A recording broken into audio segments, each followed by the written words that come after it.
Namo tassa bhagavato arahato sama sambuddhassa.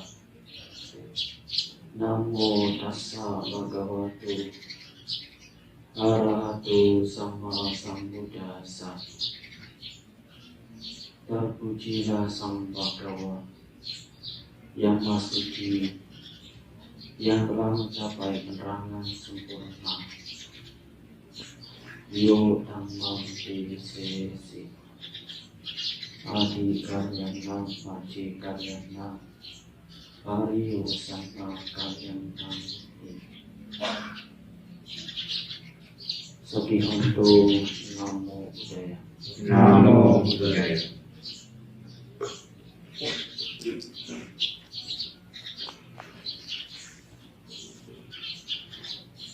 Para romo wanita yang saya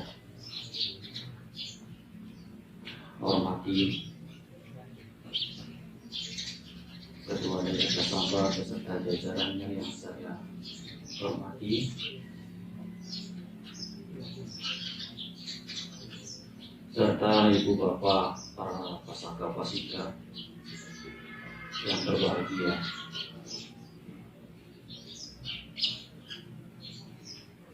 Pada kesempatan pagi hari ini, saya diundang kembali untuk sekian kalinya sharing dhamma atau berbagi dhamma, yang mana dhamma ini sudah dibabarkan kesekian kalinya, baik dari zaman dahulu maupun para biku zaman sekarang ini yang Bapak Ibu sudah sekian kali mendengarkannya. Tentu ini tidak menjadi kebosanan bagi kita semua sebagai umat Buddha yang boleh dikatakan haus akan kebenaran ataupun kebaikan-kebaikan. Kemarin Bapak Ibu sudah mungkin di antara sekian banyak umat yang datang hari ini sudah mendengarkan talkshow dari Bante Utamo. Ya, semoga saja Bapak Ibu sedikit tercerahkan. Ya, tercerahkan tidak ini? Kemarin siapa yang ikut? Angkat tangan. Tercerahkan nggak Ibu? Atau hanya saat itu senyum-senyum saja? Karena beliau ciri khasnya ya, banyak humor di dalam menyampaikan dhamma. Ya, saya pikir juga Bapak Ibu agak sedikit senyum lah. Mudah-mudahan saya bisa menghibur Bapak Ibu, bukan menjadi pelawak, tetapi setidaknya saya ingin berbagi dhamma supaya kita ini betul-betul apa yang menjadi ukuran, menjadi praktek bagi kita dalam kehidupan sehari-hari supaya bermanfaat. Ya, saya mengawali dari sebuah cerita ya, supaya Bapak Ibu jangan sampai ngantuk ya. Jadi santai saja, jangan tegang. Saya punya baru-barusan ini saya punya teman juga, teman biku ini ya, teman biku, jadi bukan biku zaman lampau, saya baru lahir ini. Tapi baru-baru ini saya punya teman seorang biku yang dulu kehidupannya dari beragama yang lain, bukan dari Buddhis, dan sekarang beralih menjadi biku. Yang dulu agama lain berubah menjadi biku. Ya syukurlah ada tambahan satu. Apa yang dikatakan oleh beliau, Dharma ini membebaskan. Itu satu kalimat yang disampaikan oleh beliau. Dharma ini sungguh membebaskan. Kenapa? Karena selama perjalanannya beliau itu, waktu masih jadi umat awam, beliau ini dikenal sebagai orang yang boleh dikatakan memiliki kemampuan spiritual. Jadi sudah mondar-mandir berkenan dengan kegaiban alam gaib, ya, berkomunikasi dengan makhluk-makhluk gaib, ya. Kalau kita kan berkomunikasi dengan makhluk nyata, gitu. Nah, beliau ini boleh dikatakan sudah menjadi kebiasaan. Tentu saya secara pribadi melihat orang-orang yang mempunyai kemampuan seperti itu biasanya, terutama kalau orang yang sering mengobati, itu biasanya banyak musuh. Ya, bukan nyari musuh, walaupun niat di awalnya membantu orang mengobati.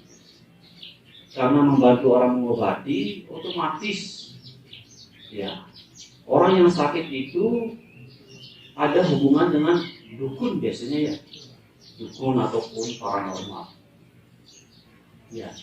Nah, kalau kerjaannya di otak-atik, ya, kerjaannya di otak-atik, ya, ikut campur istilahnya. Ya, walaupun secara tidak langsung orang yang sakit ini boleh dikatakan minta pertolongan dari orang-orang yang hebat, orang-orang yang punya kemampuan, diminta untuk membantu supaya sembuh. Tapi ya, secara otomatis itu akan berdampak seperti itu. Ya.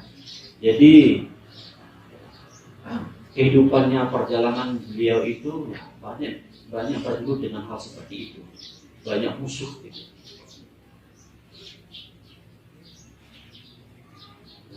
Jadi musuhnya beliau itu tidak hanya musuh di dalam kehidupan nyata ini atau yang dilihat oleh mata kasat mata ini, tetapi juga bermusuhan juga dengan makhluk-makhluk yang tidak kelihatan. Itu sangat berbahaya. Orang yang tidak punya kemampuan batin seperti ini, Bapak Ibu yang diam di sini yang punya kemampuan, jangan sampai yang main-main itu, ya. Ya, kita tidak tahu. Ya, kita berceramah seperti ini tidak tahu nanti ada energi negatif yang dikeluarkan, ya, nembak istilahnya langsung, bantainya langsung diam, nggak bisa ceramah. Itu bisa terjadi. Ada orang-orang seperti itu, ya. Saya bukan ngarang-ngarang, ya, tetapi ini punya pengalaman seperti ini, ya. Kita enak-enak, ya, santai-santai. Walaupun boleh dikatakan kita tidak ada niat, mungkin kita nggak kenal dengan mereka itu yang punya kemampuan. Karena kita bawaannya energinya itu bentrok dengan dia, otomatis seolah-olah, wah ini mencari musuh ini, kan begitu.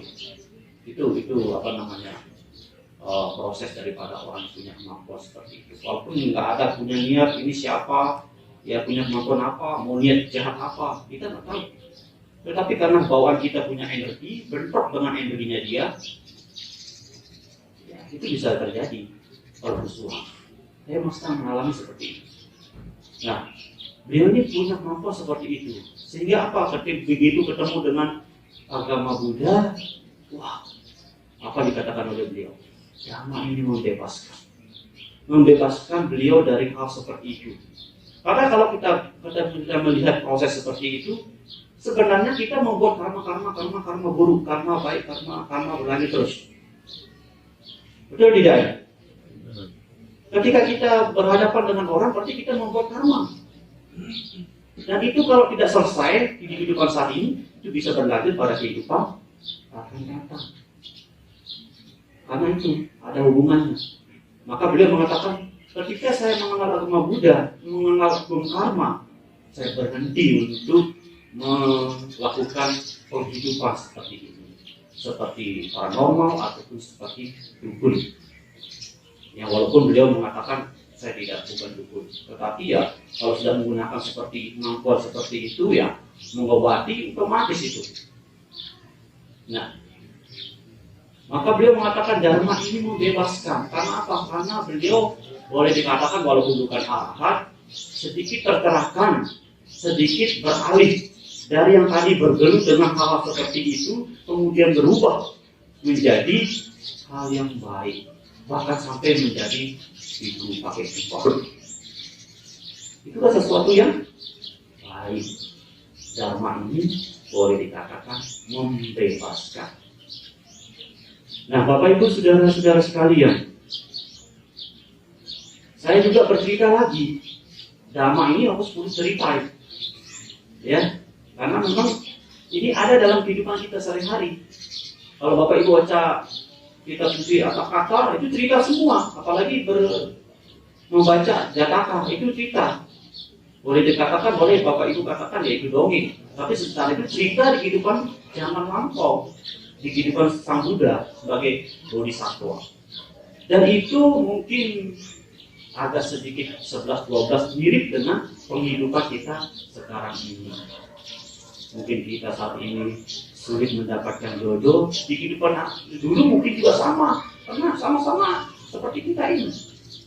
Hanya beda jauh dulu zaman kerajaan, sekarang ya zaman pemerintah. Gitu. Nah, ada seorang pemuda lagi. Ada seorang pemuda yang melempar benih-benih padi. Ada 4 jenis tempat padi ini bertumbuh. Pertama itu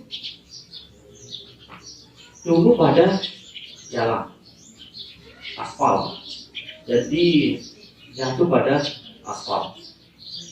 Kalau dipikir-pikir secara logika itu kalau biji padi kemudian tempatnya di aspal bisa tumbuh nggak? Hah? Bapak Ibu sampai menangis saja, doa-doa aja sampai baca Ratana Sutta pun ya nggak akan tumbuh-tumbuh, ya. Nah, ini yang pertama. Apa maksud dari ini adalah orang yang tidak mengenal ataupun tidak punya keyakinan terhadap Buddha Dhamma ataupun Buddha Sasana.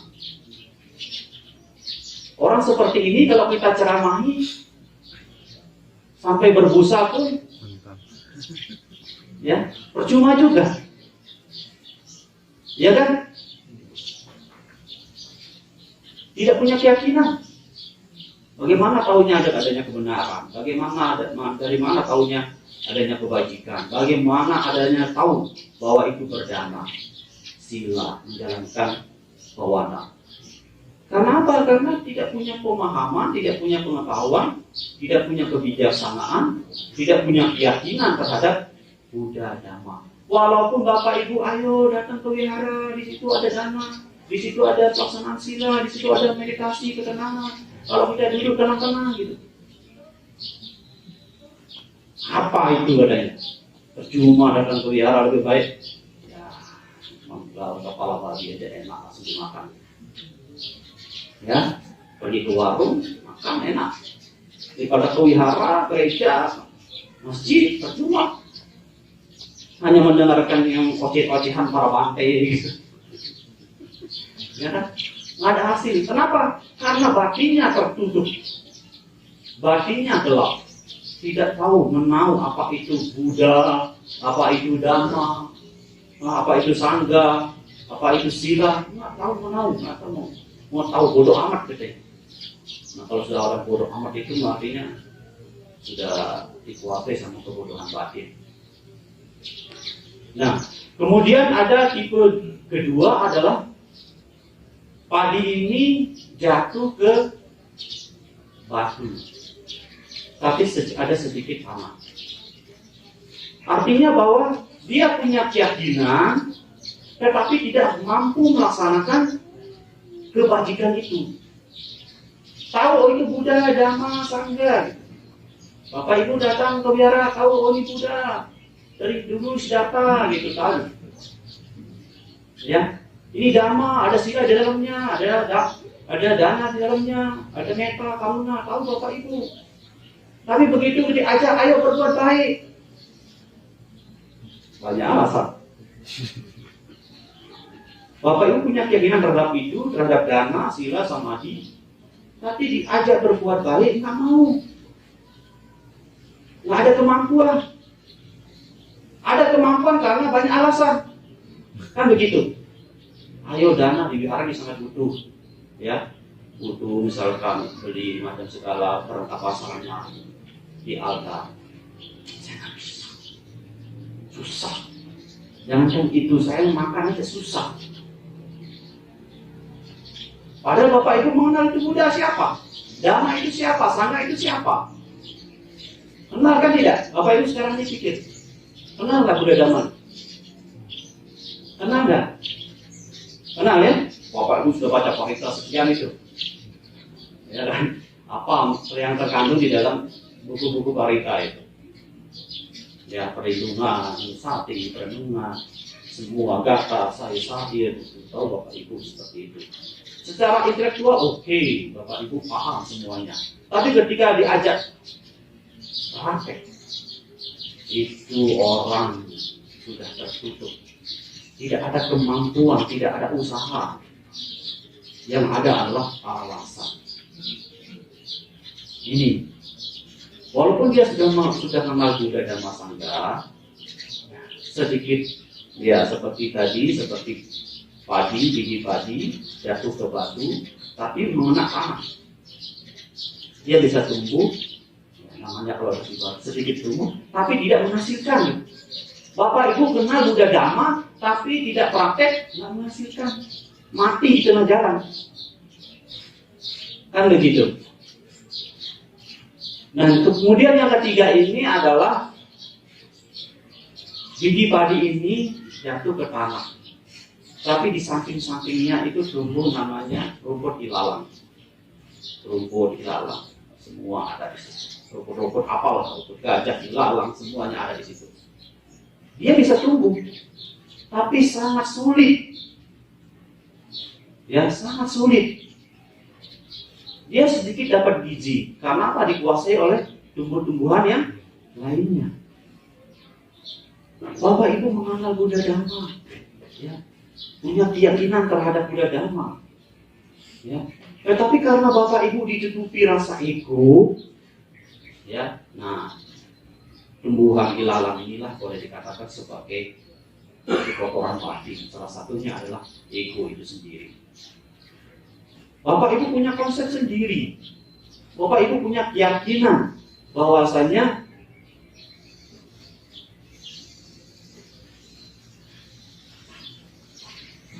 keyakinan Bapak Ibu itu tertutup oleh rasa ego. Banyak ibu bapak, saudara-saudara sekalian kita, banyak umat Buddha yang pandai sekali, ya, pandai berdebat, pandai berkomentar, banyak sekali. Tapi kalau diajak untuk berbuat baik sulit. Kenapa? Karena keegoannya. Wah, saya pintar Buddha Dhamma ini, Nabi Dhamma saya pintar. Ya, ngotak gitu istilahnya. Udah di luar kepala gitu. Ya, banyak yang diskusi Dhamma itu keluarnya abidamanya keluar semua. Ya, punya konsep sendiri. Ini nggak boleh, itu nggak boleh. Lama-lama pusing gitu. Ya, itu tidak boleh menerima uang. Wah, komentarnya itu luar biasa. Banyak hal seperti itu. Ya, karena terjebak dengan hal-hal seperti itu. Banyak bentrok konsep-konsep Dhamma. Tidak boleh bahkan tidak boleh motong pohon. Nah, di dalam apa namanya Patimokkha, salah satunya berarti tidak boleh motong ranting-ranting pohon itu, tidak boleh. Ya, dulu, ya. Tapi sekarang karena ada kesepakatan itu boleh bisa terjadi. Berbohong itu boleh nggak? Berbohong itu boleh nggak dalam agama Buddha? Secara letterlek Tipitaka itu boleh nggak? Nggak boleh. secara letter. Tetapi di sisi lain ada kondisi-kondisi yang tidak memungkinkan. Boleh nggak berbohong? Boleh nggak? Tergantung, makanya itu tergantung. Ya, mati dong kalau tergantung. Ya, saya mengatakan tergantung. Bapak itu mengatakan tergantung kondisi. Kalau kondisinya tidak memungkinkan, boleh Bapak Ibu berbohong. Karena apa yang bermain di situ? Kebijaksanaan Bapak Ibu. Bapak Ibu tidak boleh secara patimoka, nggak boleh memotong ranting. Tapi ada sisi lain itu boleh memotong ranting. Nah, karena terjebak oleh hal seperti itu, kadang-kadang kita masuk pada konsep kita sendiri. Karena apa? Karena keegoan kita. Sehingga diajak untuk berbuat baik susah. Ya, yang dilihat siapa, individu siapa, umatnya dari mana yang dilihat itu. Bukan praktek zamannya yang dilihat. Ya. Nah, kemudian yang keempat ini adalah biji padi itu tumbuh di ladang yang subur, di sawah yang subur, dijaga, dirawat. Sama seperti Bapak Ibu menjalankan dhamma ini, ya, mempraktekkan dhamma ini, ya, dengan melakukan dengan kebijaksanaan, dijaga dengan baik, dirawat dengan baik, ini yang dilakukan dengan niat yang baik, ya, citananya juga harus usaha, maka akan menghasilkan buah, ya, buah yang manis, buah yang baik, buah yang unggul. Sehingga di awal saya mengatakan itu dhamma indah. Indah pada awal, indah pada pertengahan, dan indah pada akhir. Ya. Nah, ini kalau di Bapak Ibu punya pemahaman seperti ini, sehingga untuk melangkahnya itu harus hati-hati. Saya pun di awal dulu belajar abhidhamma itu seolah-olah saya ini serba salah. Ini nggak boleh, itu nggak boleh. Karena jangkauan pikiran kita ini sangat-sangat lihai, sangat cepat sekali. Proses berpikir kita ini sangat cepat. Sekarang kita berpikir ini menuju, langsung secepat ini langsung berubah, atau salah muncul. Dulu saya berpikir begitu, kok saya ini melakukan serba salah terus ini. Nah, karena kita punya pengalaman, jadi kita sedikit aware, sedikit punya kesadaran, punya sakti. Nah, di samping itu saya bercerita lagi untuk yang ketiga kalinya. Bapak Ibu masih kuat? Masih ya? Masih. Cuma 3 aja ya. Ini terakhir ini.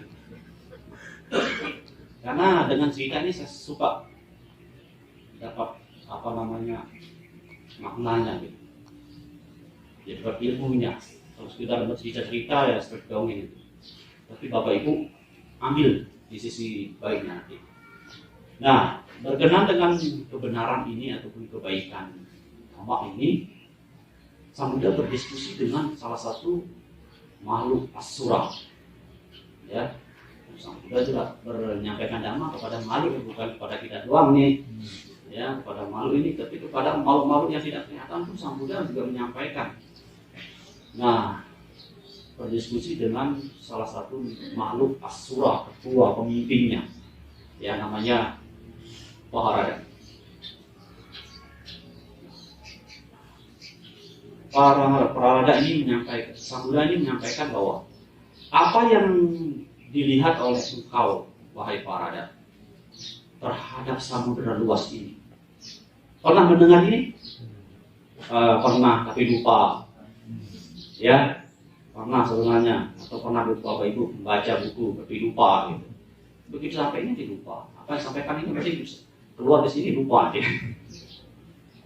Ya. Jadi Sang Buddha mengatakan kepada Parada ini, apa yang Anda lihat terhadap samudera luas ini? Parada ini menyampaikan bahwa pertama, di samudera luas ini perlahan-lahan, kalau Bapak Ibu lihat ya, ada turnanya. Siapa yang sering berenang ke pantai? Siapa? Ya, nggak ada. Berenangnya di kolam. Berada di kolam tuh sama kalau Bapak Ibu lihat ya.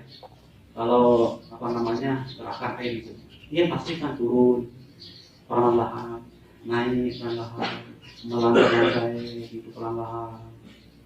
Ya, tidak tajam seperti jurang. Kalau tajam seperti jurang namanya badai. Ya. Nah, ini dikatakan oleh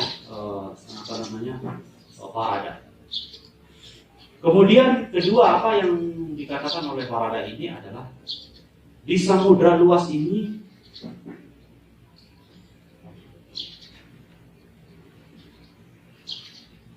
walaupun boleh dikatakan namanya samudra luas, dia tidak melampaui batas daratan. Ya, kalau melampaui batas daratan namanya tsunami.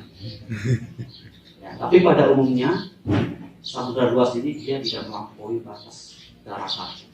Ini yang pertama. Yang ketiga adalah samudra luas ini tidak menerima mayat. Kalau ada mayat dihantam ke daratan, ditolak. Nah, ini menurut Faraday, makhluk Asura di samudra. Kemudian yang keempat ini adalah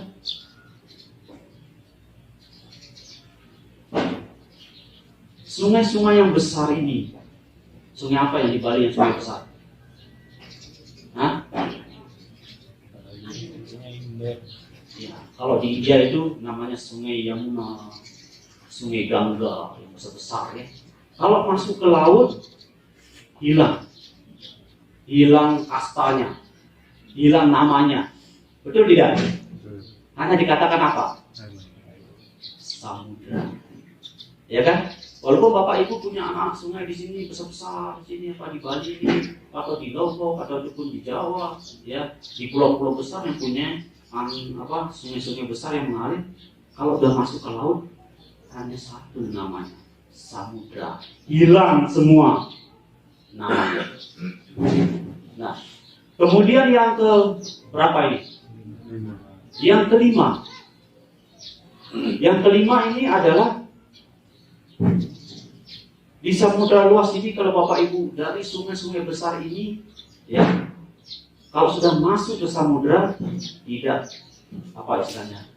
tidak kelihatan dia bertambah atau berkurang. Betul tidak ini? Pernah ini kan?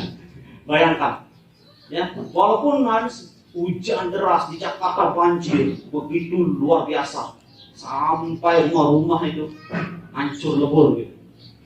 Kalau itu sungainya, airnya sampai ke samudra, Bapak Ibu bisa bayangkan ya, kalau Bapak Ibu seperti ini, seperti mangkuk, ya, kalau dialirkan ini kan bisa tumpah, ya tumpah ya. Dimasukkan aja air itu, satu botol di mangkuk, ya. Ada dua, itu bisa meluap. Tapi kalau samudra ini begitu kita aliri, begitu kita melihat aliran sungai begitu banyak, tapi begitu masuk tidak bisa kita bayangkan ini berkurang atau bertambah. Betul tidak nih? Ya, betul. Dan kemudian aliran sungai yang besar yang kita lihat, kalau sudah masuk samudra itu hanya satu rasa. Rasa apa? Asin. Hah? Rasa asin itu garam. Sama saja ya. Rasa asin. Nah, kemudian di samudra luas ini banyak permata. Makanya Bapak Ibu sering-sering ke laut menyelam. Siapa tahu dapat permata, dapat berlian. Banyak di sana. Ini yang disampaikan ini Asura gitu. Asura ini sebenarnya makhluk dewa. Ini tapi pemberontak istilahnya ini ya diklaim bahwa ini adalah Asura, makhluk yang jelek, yang jahat. Nah, dia punya kemampuan. Ternyata di samudra itu banyak kan sekarang Bapak Ibu mutiara punya perhiasan mutiara enggak ya? Mutiara itu dari mana coba? Dari laut kan? Tapi berharga nggak? Berharga. Itu salah satu contoh. Mutiara berharga. Di sana juga ada berlian, permata dan sebagainya. Pokoknya barang-barang berharga. Semua ada di situ. Garam itu kan mulai juga dari laut, ya kan? Itu juga berharga kan? Kalau enggak, Bapak itu nggak ada rasa kalau bikin masakan. Berharga nggak itu? Berharga. Terakhir ini adalah di samudra luas ini banyak makhluk-makhluk besar yang ukurannya ada 400 yojana sampai 600 yojana. 1 yojana berapa ibu bapak-bapak? 1 yojana berapa ukurannya? 1 yojana itu adalah 1,6 kilo. 600 kali 1,6 berapa itu? Itulah ukuran makhluk itu yang ada di sana, yang berdiam di sana, di samudra itu. Kita nih kecil amat nih bagi mereka. Makanya kalau kita bermusuhan dengan dia, kita mungkin tidak kita. Nah, apa maksud dari 8 kualitas ini? Yang pertama itu seperti samudra yang pelan-pelan turun, pelan-pelan naik. Artinya di dalam praktek dhamma atau ajaran samudra itu ada yang bertingkat. Ada praktek dhamma yang bertingkat. Seperti dana, sila, samadhi. Mulainya dari hal yang simpel, sederhana, yaitu berdana. Jadi kita mencapai kesucian itu bukan sujud-sujudnya meditasi langsung arahat, bukan. Maka kenapa ada namanya praktek latihan bertingkat? Ya begitu. Karena untuk mendapatkan kesucian, jangankan arahat sotapanna pun butuh latihan bertingkat. Dimulai dari berdana, menjalankan sila, ataupun samadhi. Ya, tidak ujuk-ujuknya meditasi mulai langsung duduk di sini bersinar arahat semua. Ya, tadi aja saya nggak melihat bapak ibu bersinar di sini waktu meditasi. Ya kan? Nah, maka sedikit demi sedikit bapak ibu latih supaya subur badinya, ya, supaya bapak ibu ya, seperti tadi, tidak seperti padi di awal tadi, nanamnya di aspal, nggak akan tumbuh-tumbuh. Bapak ibu berdoa pun nggak akan tumbuh-tumbuh. Bapak ibu minta berkah, ya, pada Bante pun nggak akan dapat. Kepada Buddha di altar pun nggak dapat kalau nggak ada usaha. Dan usaha ini muncul karena ada niat, cetana itu yang mendukung. Karena ada usaha, karena ada semangat, ya, karena ada perhatian, karena ada evaluasi itu bisa juga. Sehingga memunculkan keinginan-keinginan yang kita harapkan. Mulai dari praktek-praktek dhamma yang sederhana. Kemudian yang kedua adalah samudra itu tidak melewati batas daratan. Demikian pula ajaran samudra ini banyak sila moral yang diwencangkan. Seperti Bapak Ibu menjalankan Pancasila, saya sebagai biku diaturkan untuk menjalankan Patimokkha. Kalau Bapak Ibu keluar dari situ, bahaya. Seperti Bapak Ibu melihat samudra, kalau keluar dari batasannya itu dikatakan sebagai tsunami. Kalau Bapak Ibu keluar dari Patimokkha, maksud saya, Bapak Ibu keluar dari Pancasila Buddhis, hidup Bapak Ibu menderita. Contoh saja, selingkuh. Itu apa? Pancasila keberapa itu selingkuh? Ketiga. Bapak Ibu sudah punya suami, sudah punya istri.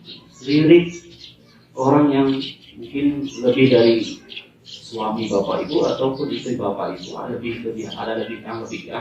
Wah, ini cantik, ini ganteng. Ya, sudah. Kalau dari pandangannya sudah begitu, ada daya tarik, biasanya ada usaha itu.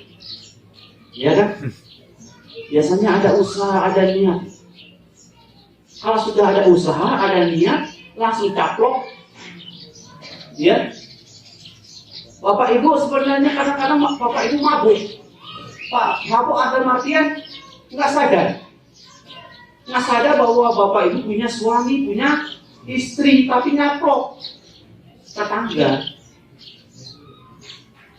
Kalau Bapak Ibu keluar dari situ, rumah tangga Bapak Ibu beran. Itu contoh saja cuma satu itu. Belum lima-limanya yang Bapak Ibu langgar atau keluar dari batasan ini. Contoh saja kalau Bapak Ibu membunuh ya. Membunuh resikonya adalah berpenyakit. Mudah kena serangan corona. Ya kan? Karena daya tahan tubuh Bapak Ibu lemah karena sering nyakiti kan. Sering ngulek-ngulek ya.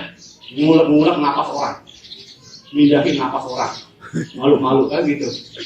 Sering begitu terus kelakuannya begitu, otomatis batin Bapak Ibu itu kotor, lemah, itu mudah terserang penyakit. Itu dari membunuh saja, belum dari mencuri. Bapak Ibu melarang. Walaupun Bapak Ibu bekerja keras, kalau sudah sering mencuri, punya perusahaan, anjlok nantinya. Jangan ya, jangan begitu. Nah itu kedua. Kenapa dikatakan samudra memberikan peraturan itu jangan sampai melebihi batas. Seperti samudra tidak melewati batas daratan. Kalau melewati batas, kalau batas daratan namanya tsunami. Sudah tahu Bapak ini tsunami? Betul ya, bahaya ya. Bahaya. Sudah tahu bahaya, jangan dilakukan. Kemudian di daratan itu juga, di samudra luas itu tidak menerima namanya mayat. Ya ditolak, nggak mau. Kita aja nggak menerima mayat ya. Mau terima mayat? Biku-biku ada yang menerima mayat sebagai objek meditasi asupa. Ada yang gitu. Tetapi pada umumnya samudra itu menolak mayat, akan dibuang ke daratan. Ya. Jadi di dalam kehidupan apa istilahnya, dhamma kehidupan kita sehari-hari. Kalau kita sudah bisa diberikan aturan, ya, karena dhamma itu membuang sesuatu yang jelek, membuang sesuatu yang buruk, tidak menerima itu. Contoh saja, biku. Biku kalau melanggar namanya pembunuhan, satu contoh nama ada 4 pelanggaran berat. Salah satunya adalah membunuh. Tapi kalau ini membunuh kecuali ya membunuh manusia. Membunuh manusia biku boleh dikatakan tanpa diminta keluar. Tanpa diminta oleh upasampada lebih baik keluar. Lepas jubah, bukan lepas di kamar mandi. Lepas jubah. Tanpa diminta itu. Karena itu pelanggaran berat. Kecuali kalau misalkan membunuh nyamuk tanpa sengaja, bisa apatis. Artinya bisa meminta maaf kepada senior gitu kan, merubah istilahnya sikap-sikap yang tidak baik jadi baik gitu. Tapi kalau membunuh, contoh salah satunya jika itu membunuh, itu bisa berbahaya. Ya sama halnya dengan apa yang disampaikan oleh Sang Buddha. Ya. Karena kita sudah diberikan aturan-aturan, maka jangan sampai kita keluar dari situ. Jangan sampai kita melanggar.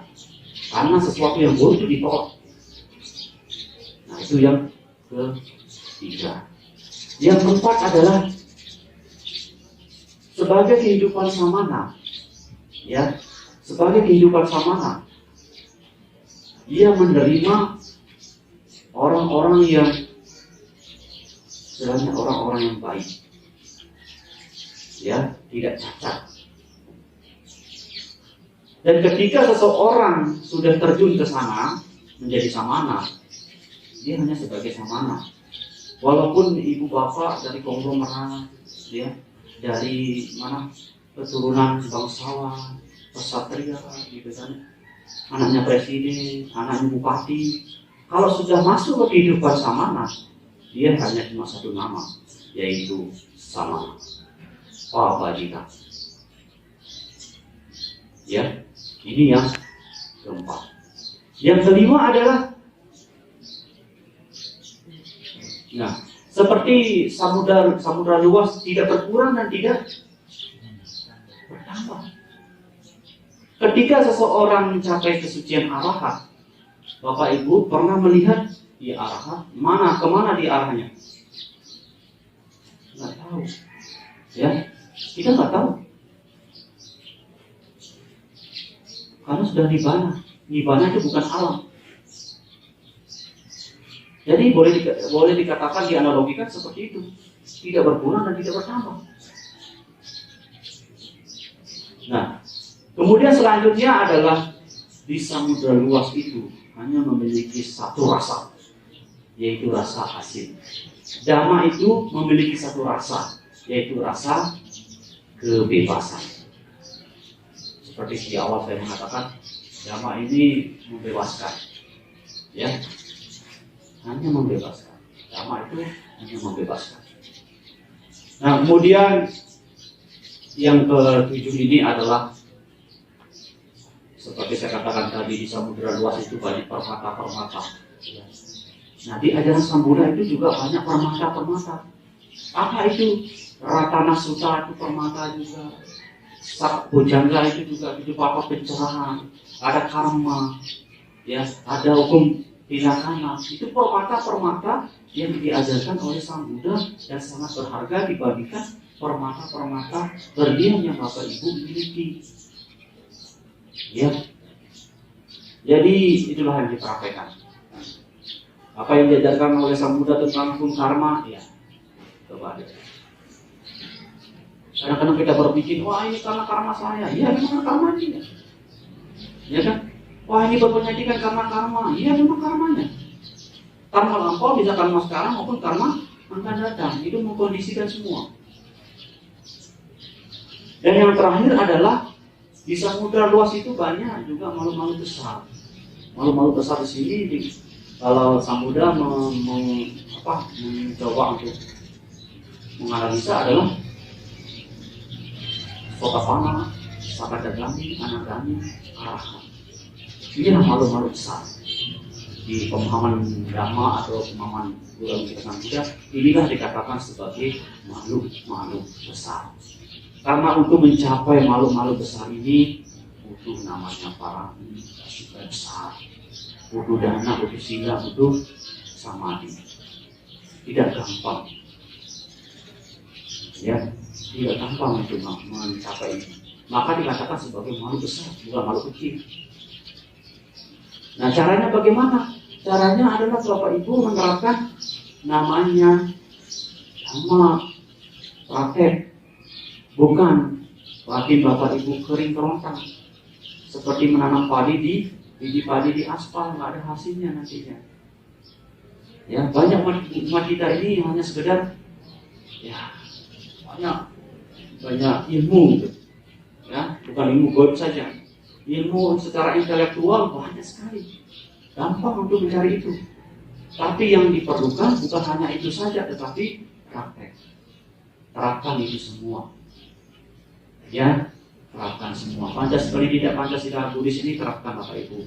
Ya, paling tidak diturunkan membunuh pidana, yang mencuri jangan. Cukup juga punya istri satu jangan. Jangan. Satu saja. Ya, hindari hal yang buruk, yang kosong, gosip itu dihindari. Tanpa sadar ketika Bapak Ibu kumpul itu gosip. Sadar nggak waktu itu? Nyeritain orang itu sadar nggak? Padahal itu gosip. Nyeritain orang. Ngumpul bareng tuh enak, saking asiknya cerita terus nggak ada habisnya. Padahal itu gosip. Tetap aja dimainkan. Seneng gitu. Nah, kemudian hindari untuk minuman keras, ya. Minuman keras, es batu boleh, ya. Keras untuk makan kesadaran, ya. Makan kesadaran. Saya ketemu kemarin bule, ya, bangkai bule. Dulu juga suka mabuk-mabukan, suka minum ganja. Katanya sekarang baru sadar. Ya, bagus, syukur sudah bersadar. Seperti bangkai yang saya katakan tadi di awal, dikatakan itu yang dulunya umat aliran amat bukan Buddhis, Tetapi ya karena bertemu dengan ajaran Buddha, bertemu dengan hukum karma, akhirnya berbalik dari yang tadinya sering sekali bergelut dengan perdukunan, paranormal gitu kan, malu-malu, akhirnya kenapa? Akhirnya tersadarkan, tercerahkan sedikit, walaupun bukan arahat ya, tapi ya berbalik hal yang baik. Ya, cukup ya, cukup. Semoga apa yang disampaikan ini ya bermanfaat bagi kita semua, pemahaman-pemahaman bertambah, yang kebajikan terus dilakukan sehingga ya, kehidupan kita bermanfaat ya, bagi diri kita sendiri dan juga bagi semua makhluk sabya saka bawah di sekitar kita.